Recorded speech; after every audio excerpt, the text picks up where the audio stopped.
agi-agi ng tubig. Resulta nila itong pagbaha.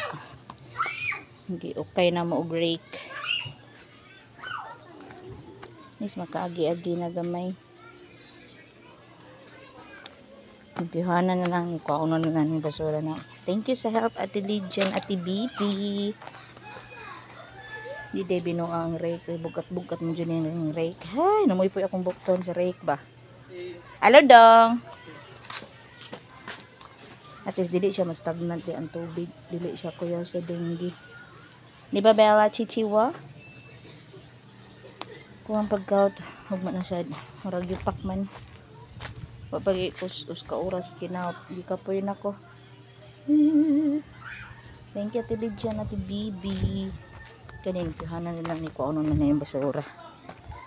So, makalahos na ang tubig. Kadong dito. At least, hindi siya para ganihan nga. Huwag siya ka. Agi. So, see. Basta magtinabangay na ay resulta lang dyan, mga madi.